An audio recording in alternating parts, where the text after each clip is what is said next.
It was hot and still, an August night in the middle of April. But that didn't matter to the striptease dancer in the golden mask, because murder made her blood run cold the night the heat wave struck. From the pen of Raymond Chandler, outstanding author of crime fiction, comes his most famous character in The Adventures of Philip Marlowe.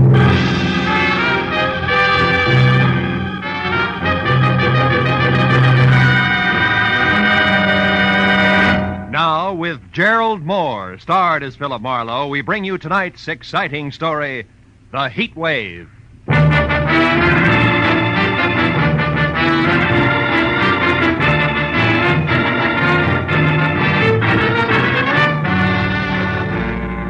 Spring was only 3 weeks old, but the sun bore down on Los Angeles with the middle of the summer vengeance. At noon, it was 102 in the shade, and by 3:30, with doors, window, and shirt collar all open as far as they would go, I still sweltered in the kind of heat that wilts both your clothes and your character, as I tried to make sense from the crisp words of a telegram I just received from one Karen Driscoll, Jr., no less, of Nob Hill, San Francisco. It told me to go to the Palace Theater, a burlesque house on Main Street, watch the performance of the featured dancer, get backstage, and take a close look at her face, then meet the 7 o'clock plane from San Francisco and report what I'd seen to Miss Driscoll, Jr. It was a strange request coming from Nob Hill, but the enclosed $50 money order wasn't kidding, so I perspired my way down to the Palace Theater. There, instead of the usual 30 beautiful girls, 30 sign over the marquee, was a 50-foot gold banner that screamed, "The Heat Wave, who is she?" And the showcase cars that led to the box office were all a circle of question marks that centered a woman wearing a strange gold mask and little else. I bought a ticket and went inside in time for the tail end of the matinee. A baggy-pants comedian was just winding up a corny south-of-the-border routine as I sat down. But there was Manuel, my brother, Manuel Labor.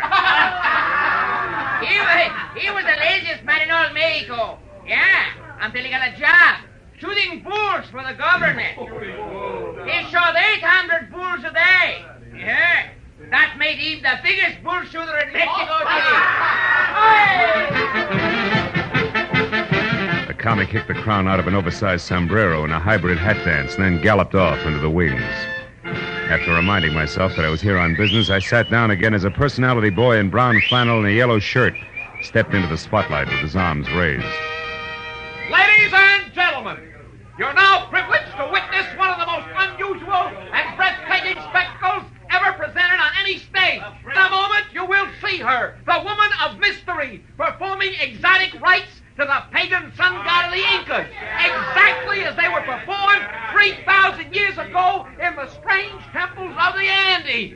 But who is she? Who is this woman? And who knows what secrets lie behind her mask of gold? The Palace Theater presents the masked marvelous, the beautiful, the dazzling, the mysterious Heat Wave!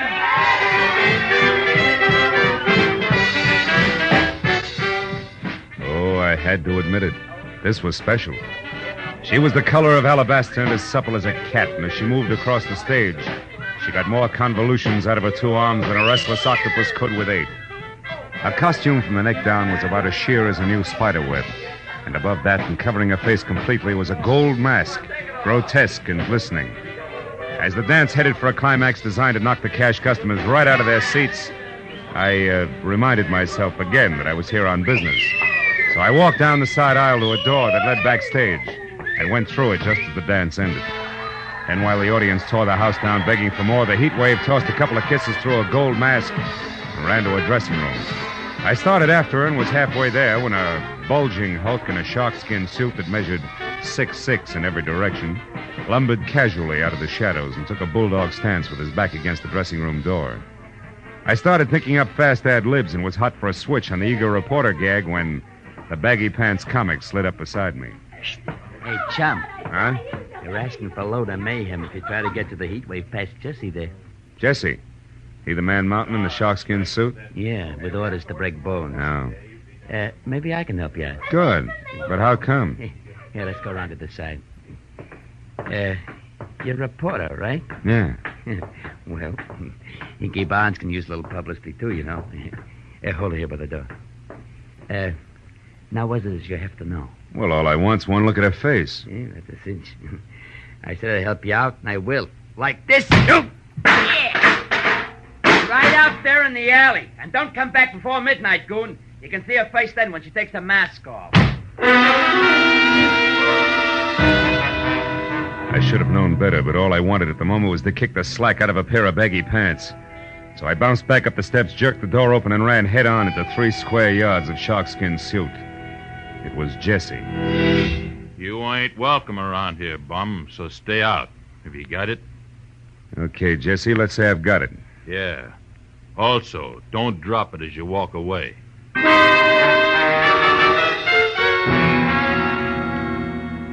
I was glad to remember that I had a client to meet at the airport. So in spite of the fact that the heat wave's face was still a well-kept secret behind a gold mask, I took Jesse's good advice and left.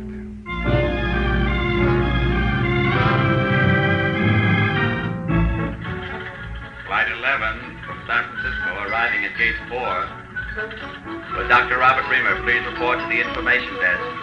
When the plane taxied to a stop at the airline's gate, it was 7 o'clock sharp. And as the passengers unloaded, a tall, sinuous brunette with arched eyebrows, an imperial gesture, and a hat that had kept some imaginative milliner out of the red for several months had to be Miss Karen Driscoll, Jr. I introduced myself, ushered her to the cocktail lounge, and when a Gibson sparkled in front of each of us, she got down to business. Well, Marlowe, did you see her? Yes and no. I have a photograph here. Look, is this the same girl? It's a headshot. It's pretty, but no help, Miss Driscoll. You didn't see her face then? No. Look, Junior, do I refund your money now or start asking questions? Don't be ridiculous. I must know who that girl is, and I'll tell you why. This picture is of my sister, Midge Driscoll. Oh? Think your sister's the heat wave? Yes. Oh, she's doing it to humiliate me, Marlowe. Tomorrow I'm being married to a man whose family is distinguished in diplomatic circles. No? And this burlesque heat wave woman is to be revealed at midnight tonight. If she is my sister, can you imagine what the papers will do with that story tomorrow morning? Yeah, some wedding present. But your own sister, I don't get it. Why? Oh, it's an old hate, Marlowe. Midge lost a love affair, and I won it. Years ago. She's never gotten over it. Oh. And she's done things before. The day I was elected president of the Metropolitan Club, she faked an elopement with my chauffeur. The night of my engagement party, she rode a horse into the Flamingo Room. A brawl started, and she spent the night in jail. I see what you mean, but this heat wave's got a lot of talent for burlesque. A lot of experience in her line. In fact, she's a sensation, let's face it. So what makes you think it's Midge, a hunch? Oh, no. I found the name Tracy Lake in her apartment in San Francisco. He's the manager of the Palace Theater here.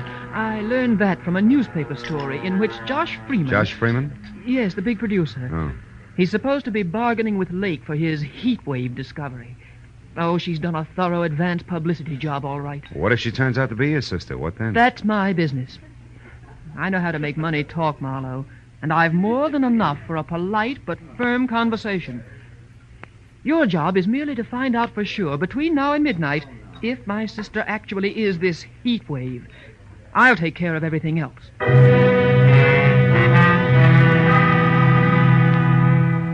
Karen Driscoll, Jr. gave me her local phone number, then got up, cursed the hot night, bid me hurry, and summoned a taxi.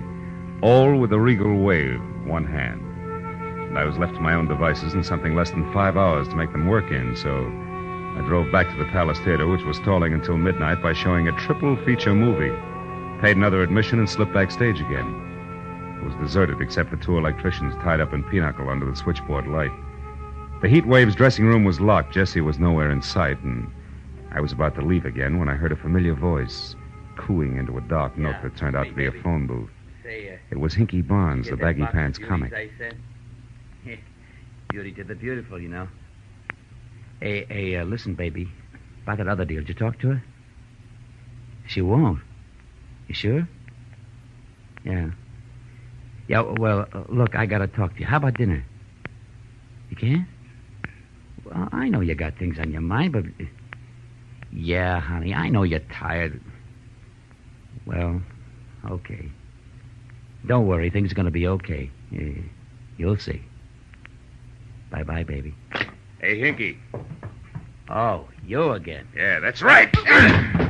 That brings us up to date, even Steven.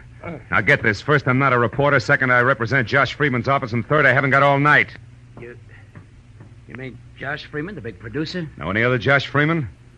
I want to talk to Tracy Lake about the heat wave, but I want to see her before I talk. Is she here? No. She won't be back until the big midnight show. Where's Tracy then? He's home, at the Toppert House on in Wilshire.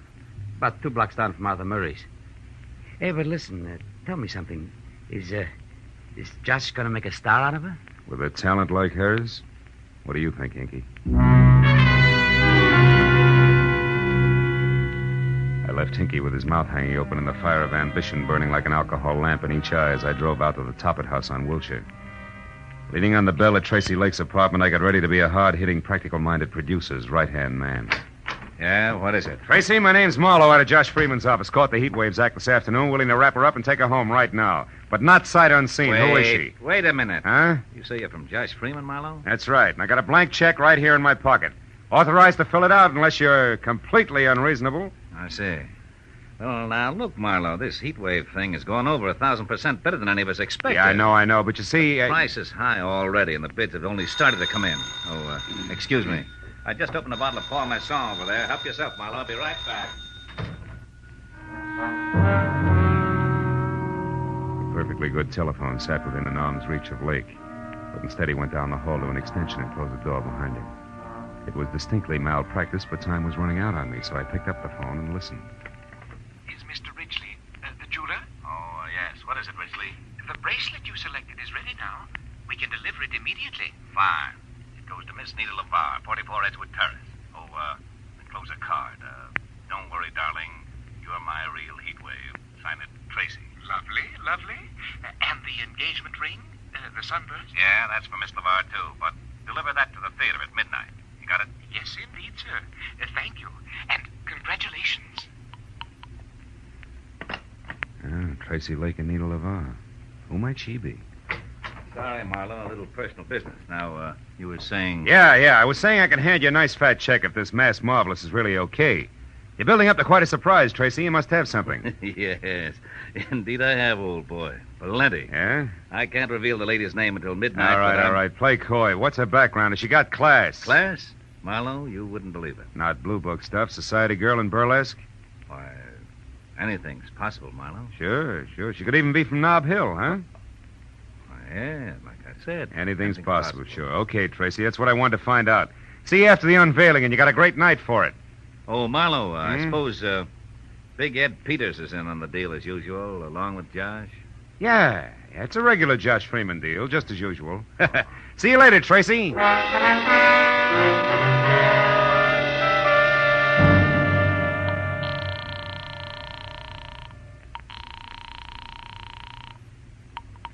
Hello? This is Marlowe, Jr. I just wound up an interview with Tracy Lake. When I threw Nob Hill at him, he turned green. But it's not official yet. The odds are high that it's your sister Midge, all right, who's knocking him dead as the heat wave. I knew it. That horrible, vindictive little tramp. What else, Marlowe? Did you find out where she is? Yeah. She's going under the name of Nita LeVar and staying at 44 Edgewood Terrace near MacArthur Park. But listen, it's not positive yet, so I'm going there to check right now. Where are you calling from, Marlowe? A phone booth at a closed gas station out here on Wilshire. But Oh. What's the matter? What is it, Marlowe? I am about to start earning that fee of yours, baby. 300 pounds of muscle in a sharkskin suit just walked up. Goodbye. Hello, Sonny. Well, my Piltdown pal. So the boss was right. You're just a cheap, nosy reporter, after all. It's cramped in there, ain't it? But you're not getting out, bub. Now, wait a minute, Jesse. It's a hot night. Let's not work up a sweat, huh? Don't you worry about that. Mr. Lake pegged you as a phony nosy, and that's bad. What do you mean, phony? You said Big Ed Peters was in on a deal with Josh Freeman. All right, what about it? Big Ed's been dead for 12 years. And you know what? He's still going to look better than you are 30 seconds from now. Oh!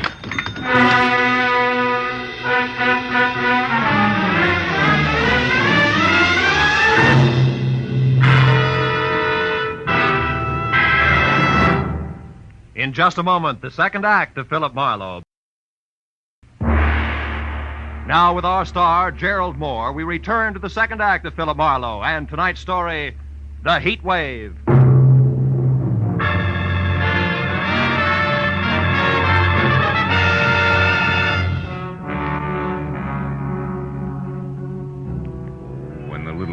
in big iron boots who were kicking at the lining of my temples finally quit. And I dragged myself back up to the vertical. Gargantua was gone. And I was sure of only two things. Tracy Lake did not know that I was anything other than a nosy reporter, and second and more important, it was time for me to head for Edgewood Terrace and the lady known as Nita LeVar.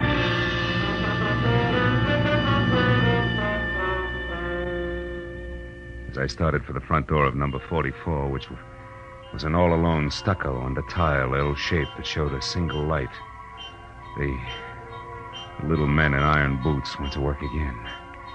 It reminded me that it might be healthier if I first found out exactly what was waiting behind the mat marked Welcome. So I made a wise circle around to the back, then in closer past a whispering huddle of palms through a flagstone patio that led to a short flight of also flagstone steps. But there, when I was only a few feet from an uncurtained window, I stopped at the sight of something I hadn't expected. It was the body of a woman lying in a twisted heap at the bottom of the stairs. When I moved closer, I saw that the ugly cut on the side of her head that had killed her had come from the jagged edge of the last step. I also saw that the woman was Midge Driscoll. Next to the body, there was an overturned, crushed sprinkling can, which meant that she could have fallen to her death accidentally. Also, it could have meant that if murdered, a killer had overturned and crushed the sprinkling can as well. I was somewhere between the two thoughts when I heard a car brake to a stop in front of the house.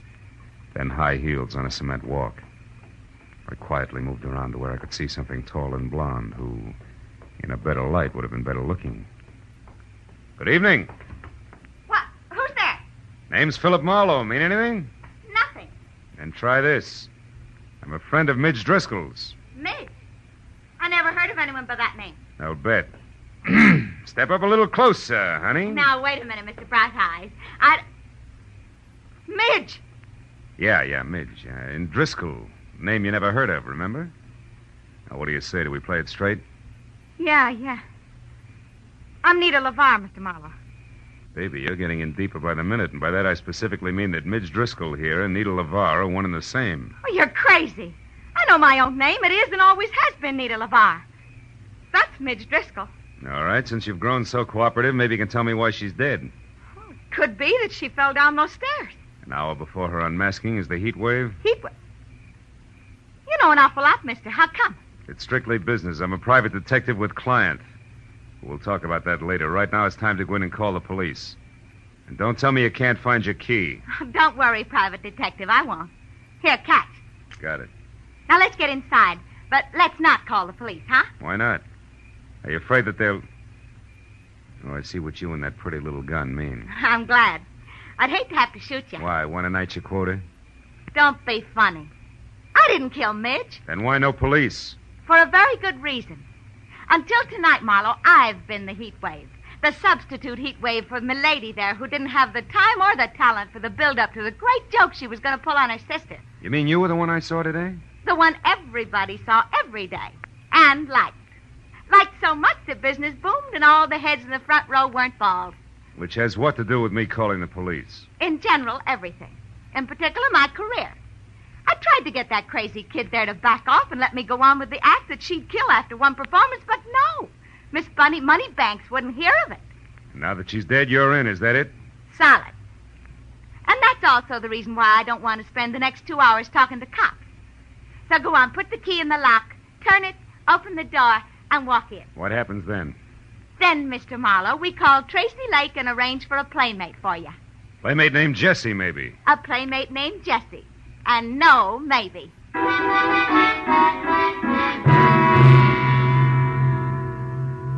When we got inside, Nita LeVar, who handled the prisoner with the finesse of a Marine Guard detachment, took my gun, threw it across the room, put me into a faraway straight-back chair, and got through to Tracy Lake without once taking her baby blue eyes off me. Then when she told the man she called Darling all about Midge's death, which could have been for my benefit, she placed a rush order for the monster. After that, she hung up, sat down, lit a cigarette, and waited. But a second later, she was back on her feet. When I said that friend Jessie was fast, she said I should shut up and more. Listen, Marlowe, you do exactly as I say. Coming! Now stay right where you are and don't so much as open your mouth. Who is it? It's me, Nita. Hinky. Oh, good. Come on in, Hinky. Hello, Nita. Hi. I just happened to be going by, and since I knew it was Midge's night, I thought that... Never mind what you thought. Just come in and listen. It isn't Midge's night, Hinky. It's mine. And don't ask questions now. Here. Ooh, what's the gun for, Nita? What's the matter? A private detective, but public nuisance, named Marlowe. Marlowe, a detective? Mm-hmm. He told me he was from Josh Freeman's office. Ah, he was lying. Now get this, Hinky. Midge Driscoll is out and back, dead. But why? I don't know why, and I care less. But Marlowe here is crazy for calling the cops, which would leave me at midnight doing my big number for the desk sergeant. Great. So use that gun, see, and hold him here until Jesse shows up, which should be any minute. Now goodbye, and be careful, Hinky. So long, bright boy. Gentle soul, huh, Barnes? Never mind, Marlowe. Save the gab for Jesse. He's a great listener. I doubt if he'll give me the time, considering that I know it's an odds-on bet it'll be a couple of slugs in my belt buckle before he's even in the room. Jesse, kill you? Why would he do that? Because he works for Tracy Lake. And Tracy Lake has to kill me, Barnes. I know he's a murderer. Midge Driscoll was murdered? You sure of that? Just about. Doesn't figure any other way. Nita herself told me how much this chance means to her and how hard she tried to get Midge to back off. Yeah, but Tracy, how does he tie in? 2 ways. The money he'll get out of the show continuing indefinitely, and better than that, the fact that he and Nita are going to be married. Those two get married? You're nuts, Marlowe. No, it's straight, Barnes. I know because I overheard Tracy talking to a jeweler about the ring he ordered. Now, you mind if I have a cigarette? Hey, Barnes, can I reach for a cigarette? Oh, yeah, okay. Hey, Marlowe. You sure of this? Everything you just said, I mean, about them getting married and all? Sure I am. Why, a little disgusted with your buddies? Yeah, a little. So as of right now, you can do as you want. I'm leaving. No, you're not, Mr. Barnes. Jesse, hey, Jesse, don't shoot. I won't, Mr. Barnes. Unless, of course, you or Buster try to get out of here. Oh, who, me, Jesse? Yeah. You were going to let Marlowe go, Mr. Barnes. I don't think Mr. Lake would like that. I'm sure he wouldn't, Jesse. So why don't you just save everyone a lot of time and start pulling that trigger? While you can still see what you're doing. Hey, the light! Get going, Barnes! You dirty louse. I'll fix you. You'll never get out of here alive. Where are you? Come on, talk. Where are you? Where are you? Answer me, do you hear? Answer me! With pleasure. Oh, you stinking slime. I'll tear you apart if I get my hands on you. Which, Jesse boy, is the trick? And now for our meeting in a phone booth, flowers, you big ape, bars and all.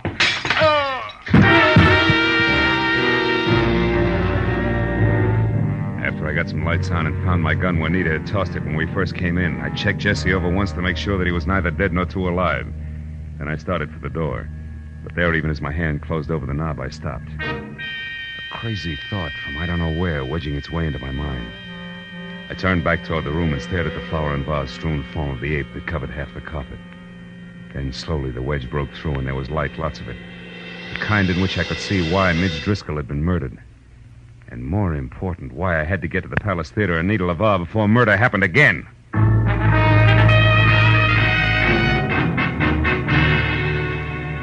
I lurched from the curb in front of Nita's at 20 minutes to 12. When I screeched to a stop downtown at the Palace without somehow hitting or being hit along the way, those 20 minutes were gone. And I was worried because midnight meant that Nita would already be on stage for the unmasking. I raced past the general at the door and then across the lobby and into the theater where I figured I could get down a side aisle to the wings. That was figuring wrong. Because fire laws notwithstanding, the place was strictly SRO and packed tighter than the 7th Game World Series.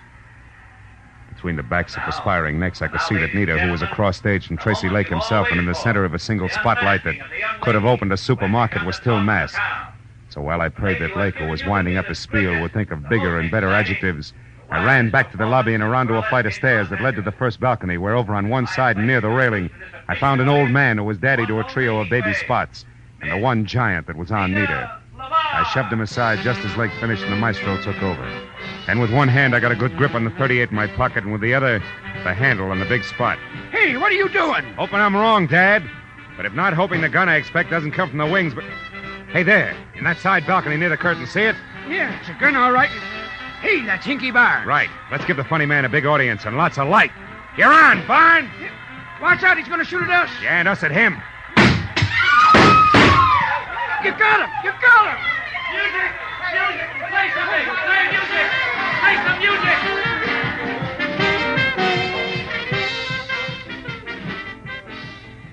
20 minutes of bedlam. Police, music, and 2 quick numbers by Nita LeVar, all of whose shaking was not routine. Before the Palace got back to the quiet business of being a burlesque house, and the show went on. It was another hour and 20 minutes before it was all over, and the theater was empty and dark, except for a work light on the stage where Nita, Tracy Lake, and I were sitting in the middle of a papier-mâché Inca civilization. Well, Marlowe, the police say they think he's going to live for a while. Can't figure the guy. Never knew he felt that way about Nita here. Neither did I. I was always okay to him, and I knew he cared some, but that's as far as it went. With you, Nita, yeah. But with Hinky, it was something else. Something strong enough to make him kill Midge Driscoll so that Nita would get a big chance, eh, Marlowe? Mm-hmm. But when he found out through me that you two were going to be married, he realized that the murder he had committed was for nothing. And now he was going to make one count. So he turned on you, Nita. How did you find out in time to get to him before he could make a try for Nita? The way the guy sagged when I said you were going to be married told me all I had to know. But it was cinched by the American beauties draped around Jessie. American beauties? Flowers? Yeah. See, I remembered a phone call Hinky made. You, Nita, had been the lady he'd talked to and loved. From there on out, it was a little better than a shot in the dark. 2 shots in the dark, Marlowe. Good ones that are responsible for Nita still being here with us. Thanks, fella. Yeah, Marla, thanks a lot. Don't mention it. After all, I was paid for my work, and besides, that dance you do, Nita, belongs to posterity. Good night.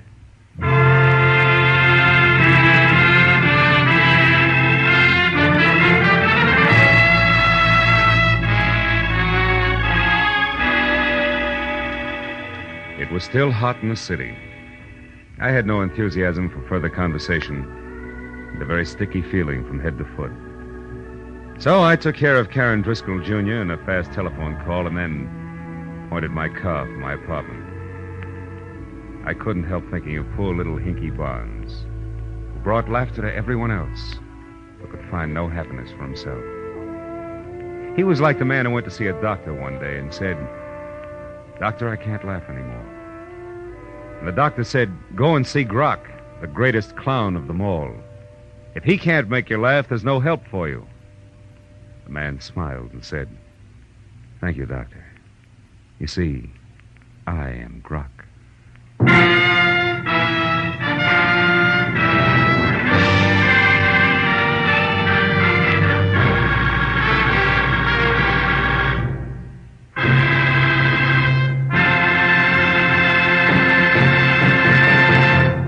The Adventures of Philip Marlowe, created by Raymond Chandler, star Gerald Moore, and are produced and directed by Norman MacDonald. Script is by Mel Donnelly, Robert Mitchell, and Gene Levitt. Featured in the cast were Vivi Janis, Wilms Herbert, Ed Begley, Elsie Holmes, Barney Phillips, and Byron Kane. The special music is by Richard O'Runt. Be sure and be with us again next week.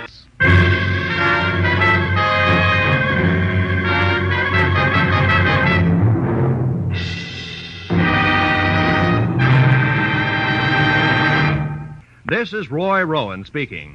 This is CBS, the Columbia Broadcasting System.